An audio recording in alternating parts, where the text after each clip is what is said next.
Thank you so much for hopping on here with us for this class, teaching us a little bit of what you know on Oh yeah, 1031s. absolutely. I'm going to share my screen. Is that all right? Yes, I made you co-host, so you Awesome. should have all of those abilities.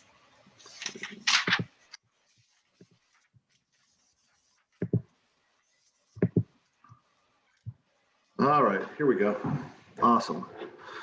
All right. Should we wait for a couple minutes, Robin?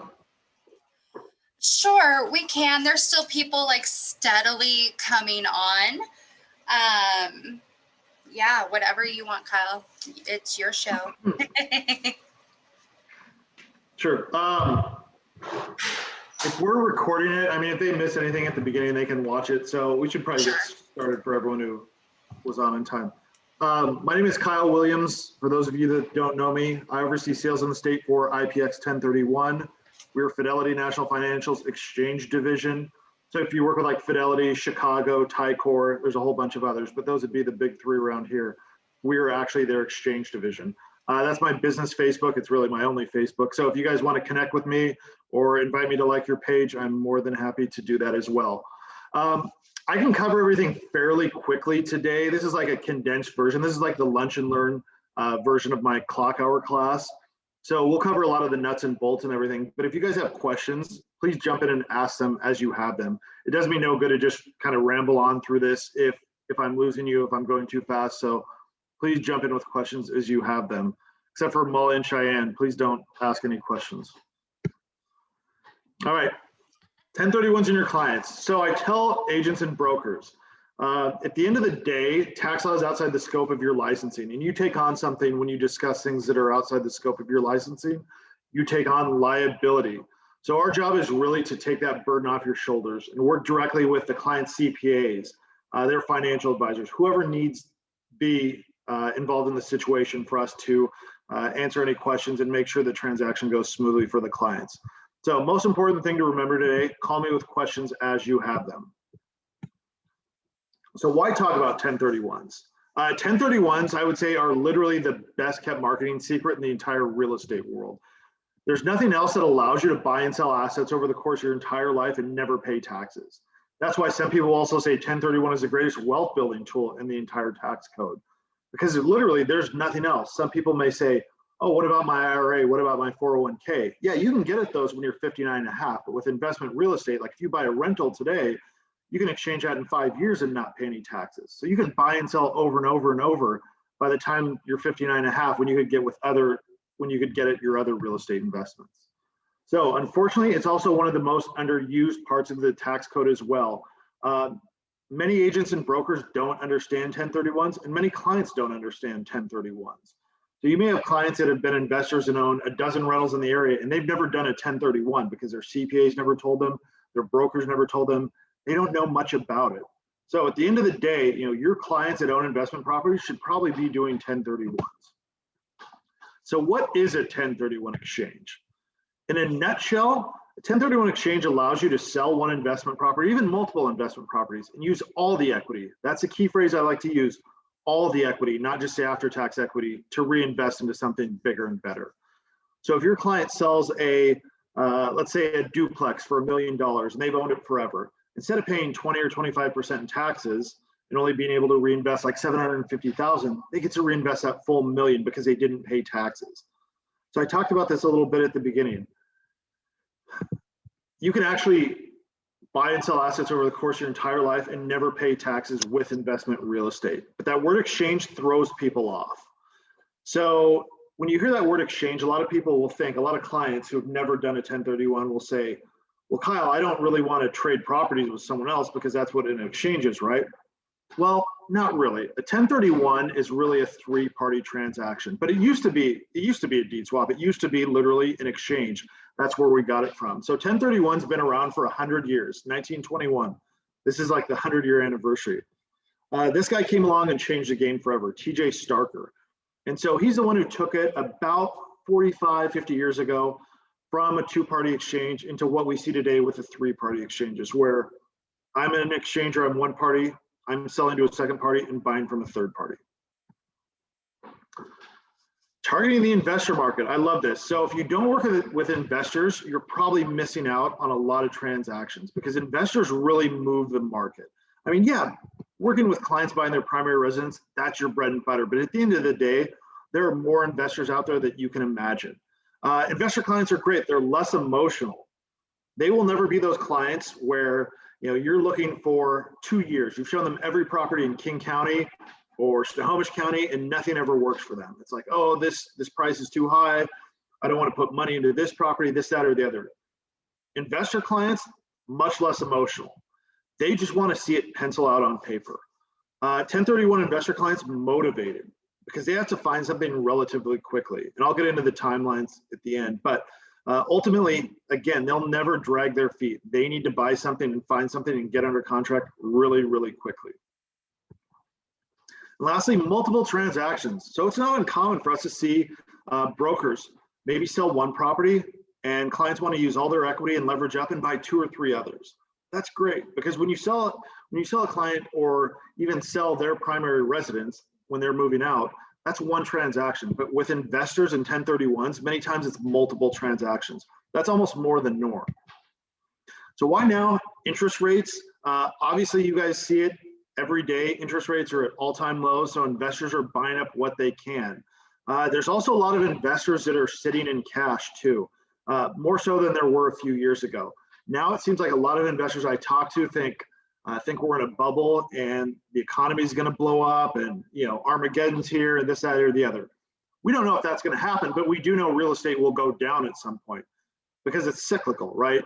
So whether that's next week, next year, next decade, we don't know, but it will go down at some point. Maybe not crash, but it's not going to go up like this forever. So there's a lot of investors on the sidelines. And I would say that too, is that in the next down market, it will be investors that help get brokers through the downturn. Because a lot of people will slow up in a downturn buying their primary residence, but investors will be the ones swooping in and buying stuff with cash on the cheap. So work with investors.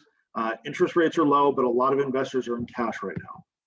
How can we help investor classes? So if you guys want to do a condensed version of this, like a webinar at night for your investor clients or prospects, I'm more than happy to do that as well. So let's look at some numbers here. In a 1031 exchange, you're deferring 3 different federal taxes. A lot of people will talk about capital gains, and yeah, that's a big tax. That's 15 to 20% at the federal level. And if clients are selling an investment property they've owned around here for any length of time, it's probably going to be closer to 20% than 15. Next, they have unrecognized gain due to depreciation. You probably hear it as depreciation recapture. That's taxed at 25%. I'm not going to get into depth on depreciation, but really it's the #1 tax benefit to owning investment real estate. However, it's taxed at 25%. So whatever you've been writing off or should be writing off on your taxes every year for your investment property, that's taxed at 25%. Lastly, we have the net investment income tax, the affordable healthcare tax of 3.8%, essentially on top of both of those. So as you guys can see, a collective tax rate when someone sells an investment property like a rental, a collective tax rate of 25%, not uncommon whatsoever. So let's look at an example here. On the left-hand side, this is what I talked about earlier. Let's say that we're going to cash out. We want to find new investment property, but we don't want to be under timelines, and we don't know much about this 1031 exchange thing. So we're just going to cash out, pay our taxes, and take our time reinvesting. So we sell for $1 million. We pay $250,000 in taxes. Leaves us $750,000 to reinvest, and at a 75% LTV, buys us $3 million in new property. On the right-hand side, though, if we just would have done a 1031 exchange and not paid any taxes, that same LTV buys us $4 million in property instead of $3 million. As you guys know, the difference on $1 million of income can be astronomical. It could be $50,000 easily. And imagine that over 20, 30 years. There's $1 million in income just by doing a 1031 exchange on the property. So a lot of clients that I will talk to about this, they'll say, well, Kyle, I've kind of heard about this 1031 thing, but at the end of the day, I'm not really eliminating taxes, am I? No, what are you doing? You're deferring taxes. We all had a grandpa who said 2 things in life are inevitable. What are they? Death and taxes, right? Well, only one of those is, because guess what? Your heirs get a step up in cost basis and taxes are not inevitable. So you can actually pass on at the federal level right now $11.2 million worth of your stuff to your heirs tax-free. So if you have a portfolio of say 5 or 6 rentals in the area and say they're worth $6 million, you can actually pass those on at the federal level tax-free to your heirs. So at the state level, we do have an estate tax. It starts a little over $2 million. I'm not going to get into that, but at the federal level, which 1031 is, you can pass stuff on tax-free to your heirs. So we tell agents and brokers, don't let your clients cash out of their investment real estate. Just help them exchange into something that better hits their goals. I mean, this is your job as agents and brokers. Help them find something that better hits their goals. So we came up with a phrase a few years ago to make sure people never forget this concept. It's called swap until you drop. It's good, right? All right, good stuff. Like-kind property. This is a question I get every day. Kyle, I'm selling a rental. Does that mean I have to buy a rental? Or Kyle, I'm selling land. Does that mean I have to buy land? Not necessarily. You can buy anything held for business or investment use. So all these things are like-kind with one another. It's like retail, raw land, 30-year leases. If you have a client with a 50-year lease on Native American land, and there's some sort of gain issue, they can actually treat that as fee simple property. Mineral rights anywhere, water rights, timber rights in our state, conservation easements that are perpetual in maturity. All those things are exchangeable. So you can really get off into the weeds on like-kind property. So really what doesn't work, personal use properties, that would be a big one. Eminent domain, if you guys run into eminent domain, it happens all the time on the east side now, not just with light rail, but widening of roads, this, that, or the other. If you guys run into eminent domain, and 1033 covers condemnation as well, like-kind means like-kind, and it's nothing that we handle. It's self-reporting, so they'll want to talk to their CPA. But if your clients run into eminent domain issues, like-kind truly does mean like-kind. It's same use for same use. So if they had a motel that was taken or a hotel that was taken through eminent domain, they'd have 2 years to buy another motel or hotel with it. So what is not like-kind? Everything else. Again, personal use properties, that would be the big one. Vacation homes and conversions. This is really a cool one. You guys should all know this if you work with investors, because this is something that all investors, especially baby boomers right now, are talking about and asking questions about. So let's say that you want to sell your investment properties and exchange into your dream home. Well, you can't move into it right away because it needs to be held for business or investment use with the 1031. But guess what? After 2 years, you can move into it. So you just have to follow a couple of rules. So let's say you sell your rentals in the area and exchange into your dream home on the golf course in Arizona. The first 2 years that you own that dream home, you need to rent it out for at least 14 days a year for each of the first 2 years. That's it. So if you want to rent it out full time, you can.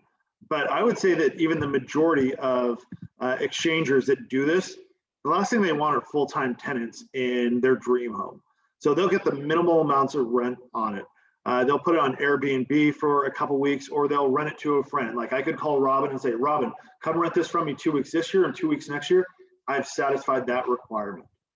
The other requirement, rule number 2, is that you limit your own personal use to 14 days a year or less for each of the first 2 years. So yeah, so if I buy that dream home on the golf course in Arizona, I can go down there and stay there for a couple weeks around Christmas this year and next year. That's fine, but that's it. I can't stay down there all winter. I need to limit my own personal use. So if you have clients that say, hey, I want to sell my investment properties, but I want to buy a primary residence, I want to buy my dream home, they can do that. They just need to get some rents on it for 2 years and limit their own personal use. And then after 2 years, they can do with it whatever they want. All right, the 121 primary residence exclusion. You guys should all know this. This has nothing to do with 1031s, but 121, clients selling their primary residence. When clients sell their primary residence, as long as they live there 2 of the last 5 years, they get $250,000 tax-free if they're single, $500,000 tax-free if they're married. That's awesome. That's even better than a 1031. But they need to live there for 2 of the last 5 years. The one thing that I talk about that a lot of agents and brokers don't know, even if they know 121, is that even if your clients weren't there for 2 of the last 5 years, if they can prove like a financial hardship, medical hardship, job transfer more than 50 miles, divorce, unforeseen circumstances, which is wide open. they can actually get a prorated share of the 250 or 500,000. So if there was a job transfer, say they got transferred down to California and they had to sell their primary residence, but they were only there 1 of the 2 years, they could still get 50% of that 250 or 500,000. Ultimately, again, as it says right here, clients want to talk to their CPA to make sure that they do qualify. But if your clients come to you and say, and you're selling their property and they say, oh, I'm going to pay tax on this, I only lived here for a year. I mean, unless it's a straight flip, they should talk to their CPA and see if they qualify, because there's a good chance that, if they're not flipping it, that they had to move for a reason that may qualify for this this exclusion as a prorated share. So again, unless your clients are just flipping a primary residence, they live in there for 6 months, fix it up and sell it, they may qualify for a prorated share. So again, make sure they talk to their CPA. Any questions so far? Are we good? Robin, you see any questions in the queue? I can't see anything. Nope. Looks good. Awesome. Okay, good. Another not like kind property, inventory and dealer properties. So this would include flips. Flips, new developments do not qualify. Those would be the other two. So personal use, flips, new developments don't qualify. IRS views that as inventory. So if you work with flippers and they're like, hey, we're thinking about doing this 1031, should we be doing it? You have to ask them one question, and that is this: Mr. and Mrs. Flipper, do you need the money from your flips to live on? If they're like, yeah, this is all we do is flip properties, then they can keep flipping to their heart's content. They will never do a 1031 exchange. That's their business. If all they do is flip properties for a living, they need to pay taxes just like the rest of us. But many of your flippers, you can work with like a doctor and an engineer, and they have their own full-time jobs. And so if they're flippers, then what they can do is they can slow down. So instead of buying, fixing up and selling and buying, fix up and selling over and over and over again, they need to buy, fix up and hold and get some rents on it to show that it was held long-term for business or investment use. Well, the question is like, well, what does long-term mean to the IRS? The IRS has never defined how long you have to hold an investment property for it to not be considered a flip and to qualify for 1031 treatment. So many CPAs will say that in '89, the House passed a bill putting a 1-year hold on 1031. So that's probably a good metric to look at. Other CPAs I've talked to that know the tax code really well will say, just because it's not defined in section code 1031 doesn't mean that the IRS isn't referring to 1 year or greater as long-term in their eyes. So many CPAs that work with your clients will say, if you hold for a year and get some rent on it, you're probably going to be okay to exchange out. More conservative CPAs, and I haven't met a lot of these. I mean, there's a lot of conservative CPAs, but this is super conservative, but they're out there. May say, why don't you hold for 2 years just to be safe and remove all doubt from the IRS's eyes. So again, if you just hold a property, if you sit on it, there was a case a few years ago. Clients out there are getting a smoking deal on a property, relisted it the next day after they closed on it, and jacked the price up. It sat there vacant for 3 years, and they had like taken down the listing, relisted it over and over, and eventually they sold it after 3 years. They never rented it out or anything, but it sat there vacant for 3 years. They filed that as a 1031 exchange, and they actually lost in federal tax court because it was inventory. They weren't able to prove that it was held for business or investment use. It was essentially inventory to them, which doesn't qualify. All right, time frames, the nitty gritty of 1031s, day zero in the exchange. This starts the 45 and 180-day clock. Transferred benefits of burdens of ownership, so close of escrow. So as soon as your clients close on their sale of their investment property, that's day zero in the exchange. The exchange has to be opened up before close of escrow. I can't stress this enough. If there's one thing to remember today, make sure your clients open up their exchange before they close escrow. I mean, if you give your clients bad information, I'll be able to correct that. I'll be able to go over rules with them and everything. But if you don't tell your clients to open up their exchange before they close, there's nothing we can do. We can't go back and retroactively set up an exchange. I get this call all the time. I got it today, a huge sale, like a $2.4 million sale that happened about 3 weeks ago, and over in Kitsap. And the client's like, hey, I want to set up an exchange. I just, my acreage just got zoned commercially. I'm going to make $2.5 million off it. Da da da da da. I was like, great, where's escrow? And he said, oh, it closed at the end of last year, like December 30th or whatever. I was like, well, unfortunately, it's too late to do an exchange. And he's like, are you sure? Because my CPA didn't say anything, and my broker said it'd be easier to set up after I close on my sale. Like, I didn't say it, and I never say this, but in my head, I'm thinking that broker could very well be known as defendant because they just walk their client into a huge tax bill. So make sure your client set up their exchange before close of escrow. There's nothing we can do after they've closed. So close of escrow starts the 45 and 180-day clocks. Super important to know the two timeframes to remember. So 45 days after they close on their sale, they have to identify, which means let us know in writing what they intend on purchasing. There are 3 rules of identification. Clients can choose one of these 3 rules, not all 3. The most common rule, the one to remember, the 3 property rule. Meaning clients can sell their investment property and identify up to 3 new properties of any value to purchase. So clients may sell a duplex for $1 million and identify 3 new $4 million properties because they want to leverage up. There's no cap on value, just a cap on number of properties that they want to identify. If that rule doesn't work, if they're selling that $1 million duplex in Ballard and they want to buy 5 or 6 rentals in Spokane, obviously the 3 property rule won't work because there are over 3 properties. So go to the next rule, the 200% rule. I mean, they can identify any number of properties that total no more than 200% of what they sold for. So if they sold for 1.1 million, they could identify any number of properties that collectively total no more than 2.2 million. So that might be, 6 or 7 $300,000 properties in Wenatchee and Yakima. It's probably not going to be over here, but ultimately, if the clients want to branch out and buy elsewhere where real estate's cheaper, they would go to the 200% rule.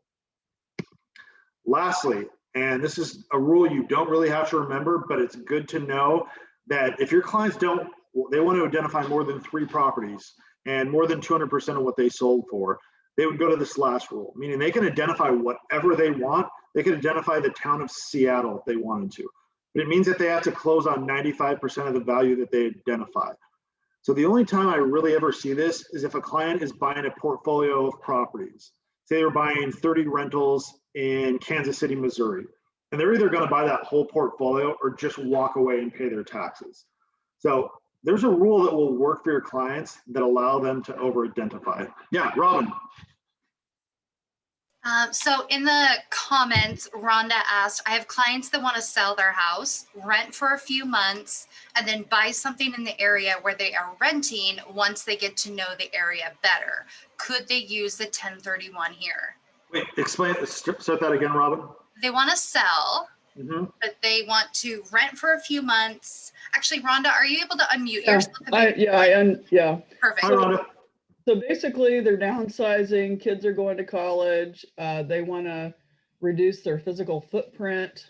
They have a property in Sammamish. They want to move to the Kirkland waterfront. They think they want to practice with the lifestyle before they decide to buy. And so I'm just curious how this would apply to them. So are they selling their primary residence? Yes. So that wouldn't work. 1031s have to be for investment property, selling out of investment property for investment property. So like rentals, for example, if they're gain, so they could get the $250,000 or $500,000 exclusion, $500,000 if they're married, which I assume they are, as long as they've lived there 2 of the last 5 years. But maybe that's not enough. I mean, maybe they bought this property 30 years ago for $400,000 and now it's worth $2.5 million. Yeah. Not uncommon at all. What they can do if they have a huge gain over their $500,000, what they can do is move out for 2 years and get some rents on it. And then that way, when they sell their property, they can still get their $500,000 tax-free because they lived there 2 of the last 5 years. And because the last 2 years were as an investment property, they can exchange the rest. So like the scenario where they sell for $2.5 million, they rent it out for 2 years. They take $500,000 off the top when they sell, and they exchange the other $2 million into new investment property. But ultimately, if they don't want to own an investment property, if they just want to own a primary residence, they're going to pay taxes on it. There's no way around it, unfortunately. Okay. Thank you. Appreciate it. Yep. Okay, 45 days to identify, 180 days to close. Saturdays, Sundays, legal holidays, kids' birthdays, it does not matter. Nothing extends to 45 or 180 days. These are calendar days.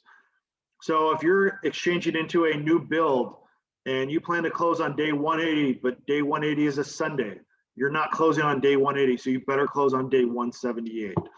The only time there are extensions are for federally declared disasters.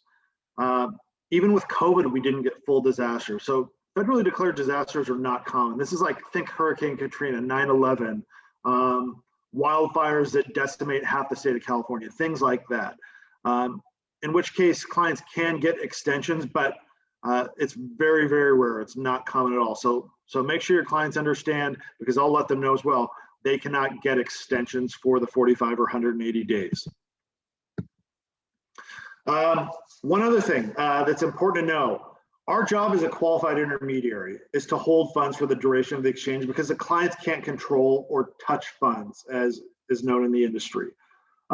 So I'll get a call regularly, all the time, from a potential client. And they'll ask me some 1031 questions, and they're obviously pretty well versed. They've read a lot about it and they've done their due diligence. And at the end of the call, they'll say, all right, Kyle, well, I appreciate it. I'm just going to do this exchange on my own. I'll say, what do you mean? They'll say, oh, I'm just going to direct escrow where to send the funds. I don't really need you involved. I'll say, you do. Because someone named Keith K. Klein in 1993 actually tried to do this. And the IRS challenged him and said, Keith, you had control of your money. Just because you directed escrow where to send it, you could have stopped escrow and said, just cut me a check, and they would have had to do it. So at the end of the day, if you have constructive receipt of funds, it's a taxable event. So you always need a qualified intermediary for a 1031 exchange. The 1031 rules are luckily really straightforward as well, like the identification and the exchange periods. Really two rules to follow. Buy for equal or greater value, don't touch any money, reinvest their proceeds. That's it. That's all they have to do. Once you start looking at like rule 3 and 4, receive 4 kind of falls into number 2, but rule 3 is the one that confuses everyone. This is another question I get all the time. Well, Kyle, I'm paying off a mortgage, but I have some cash and I want to get a smaller loan. I'm super confused about this replacing the value of the debt.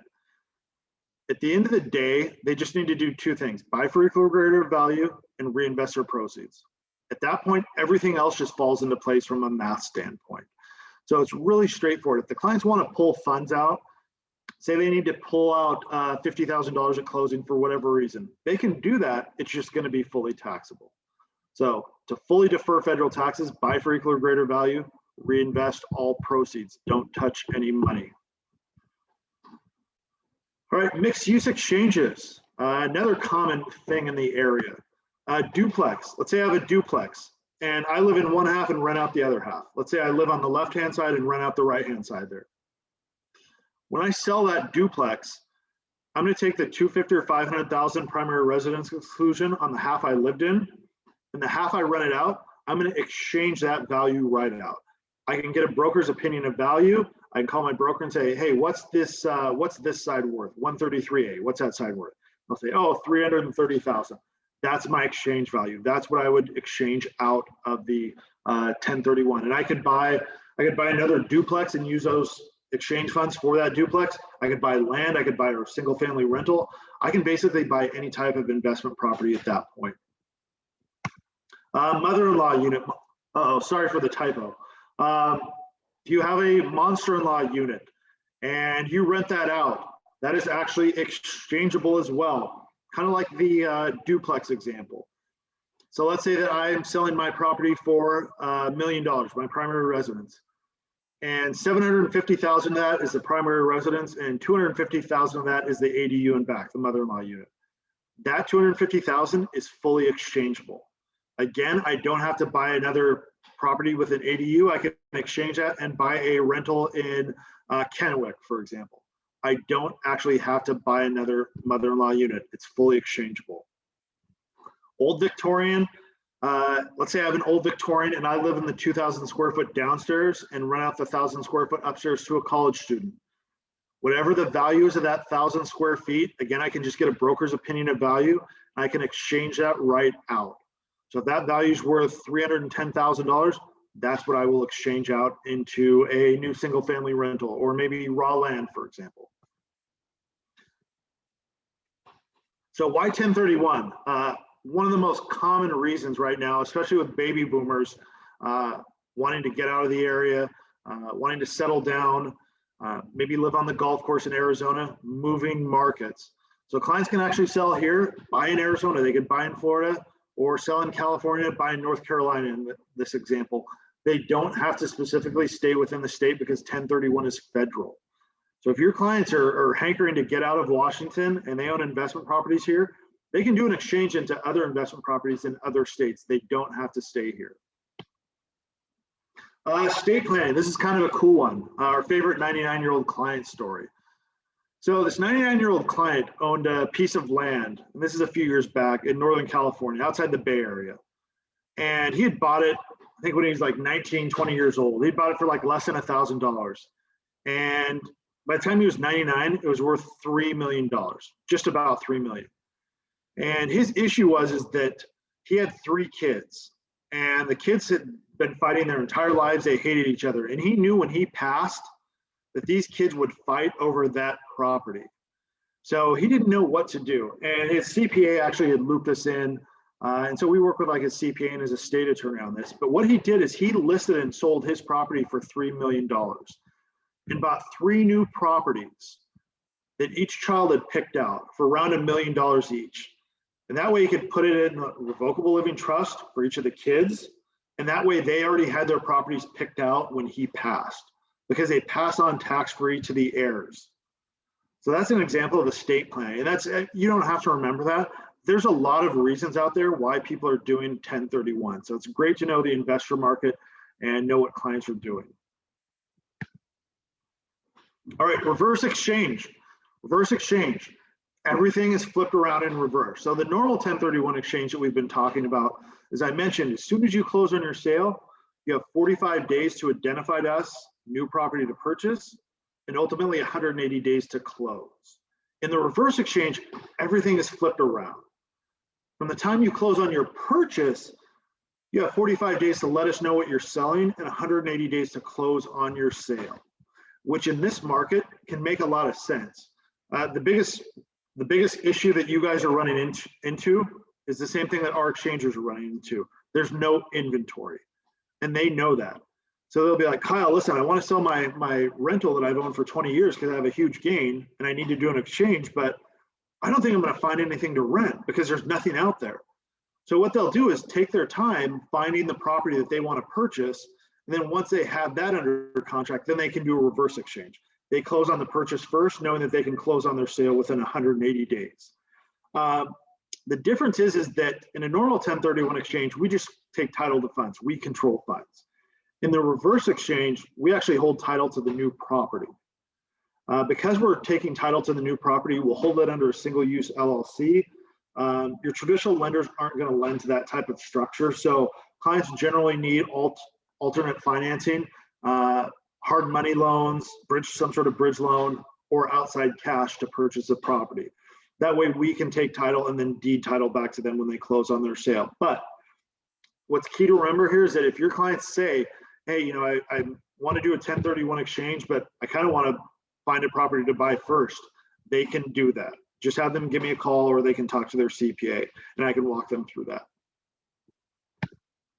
All right, DST, this is, as we wrap up here, this is probably the #1 marketing tool for agents and brokers that go after listings. The DST is a passive investment. It's technically a security, but you're investing in a portfolio of real property. Sometimes it's a single property. Sometimes it's just one Amazon warehouse, for example, worth $60 million, and you're a 1% owner of that warehouse. But many times it could be a portfolio of triple net lease properties, say a portfolio like AutoZones and Walgreens and Taco Bells and Starbucks, for example. And you're just going to collect income every month from that DST. It's 100% passive. So especially for your older clients, you may have an 80-year-old client that has owned rentals forever. They love real estate, but they're sick of fixing toilets at 1 a.m. on a Thursday night. The terrible T's, termites, trash, taxes, toilets. They're sick of all that. They just want high quality real estate, but they want to go passive. The DST allows them to do this. And so for your clients, many of them would love to exchange out of the area, especially your older clients. They say, we get this every day. My clients aren't paying rent, or my tenants aren't paying rent, and there's too much political risk here for landlord tenant laws. I want to be in Florida, or I want to be in Texas, or wherever. I want to exchange out of here, but they're 80 years old. It's not realistic for them to go look for properties in Tennessee and manage those properties. So what they can do is actually sell those properties and do an exchange into a DST. It's 100% passive. There's just a trustee that's managing this portfolio of properties for them. So at the end of the day, they can actually go 100% passive. They don't have to worry about managing properties anymore. The one thing is that you can't get paid when they go into a DST because they're securities. So you'd have to have an investment license to get paid. It's nothing that we get paid on either or have any affiliation with, but you get a listing you would have never gotten before because you have so many clients. If you work with investors, I guarantee that you have at least one investor that fits into this category that would tell you, hey, Rhonda, I want to sell this. This DST makes a lot of sense. Let's list and sell my property tomorrow. And I want to actually go into this DST. So there's a couple local investment firms that have CPAs on staff that we've worked with that we like and can refer to. But at the end of the day, if you have clients, especially older clients that want to go passive or maybe just want to get out of the area, they can go exchange into something like a DST. The caveat is, why doesn't everyone do this? Investors have to be accredited, meaning they have a net worth of $1 million or more, or them and their spouse have made $300,000 each of the last couple of years. But other than that, a lot of your older clients, if they have a retirement account and a couple of rentals, there's $1 million right there. So younger people have a tougher time reaching this, but older clients, they're generally okay with it. Again, it's ultimately up to their CPA and the DST company if they fall into that category. But get to know DSTs, spend a few minutes looking into DSTs. And if you guys have any questions, I'm more than happy to answer those. Let's see. All right, what to look for in a qualified intermediary? The most important part of this webinar. Anyone know who regulates a 1031 industry? I guess you guys are on mute, so I'll tell you. Nobody. Some people say like the IRS or the Treasury. Not at all. 1031s are entirely unregulated. So you have to know who your qualified intermediary is. So much money's been lost in 1031s. And there's a lot of great qualified intermediaries out there. Just know what your qualified intermediary has for protections. We have a $100 million fidelity bond and $30 million of E&O, which is important to know. We hold funds in a segregated bank account. So at the end of the day, client funds are protected in a bank account and they're protected with our securities. If the clients have any questions, we're more than happy to go over those with them, show them our insurance policies, which are posted online, and walk them through those. At the end of the day, we have some of the best attorneys on staff as well. We can't personally guide clients. We have to remain a disinterested third party, but we can work with their tax advisors and answer questions. If you guys have any specific questions, looks like we got this done in just under 45 minutes, but it's a relatively quick time to go through everything, a lot quicker than the 3-hour clock classes I've done for you guys. But if you guys have specific questions, feel free to give me a call, send me an email. Robin has recorded this. I can send Robin the slides as well. Robin, should I do that? Should I send you the slides? I think that the recording should be good enough. Okay, good. I could pull the data from there. Sure. Yeah, this was awesome. I took a ton of notes. Good, perfect. A little Perfect. Self-indulgent, with scheduling this one. Yeah, no, this is, it worked out well. And again, if you guys have any questions specifically, you didn't want to jump on and ask, feel free to give me a call or send me an email. You guys have my contact information and I'm more than happy to answer those. Yeah, and really Kyle Williams, he does a ton of the 1031 exchanges around here. Like Yes. if you ask somebody within any one of our BQCO offices who does the 1031s, his name is probably going to come up. So Yes. definitely reach out if you have questions. If you need anything related to this, go straight to him because we are not going to be helpful on this one. Yes. Yes. All right. Well, thank you so much, Kyle, for your time. Really appreciate it. Yes. Thank you, everyone. And hopefully we'll see you soon. Thank you, Thank you, Kyle. Thank Thank you. Thanks. You're my boy.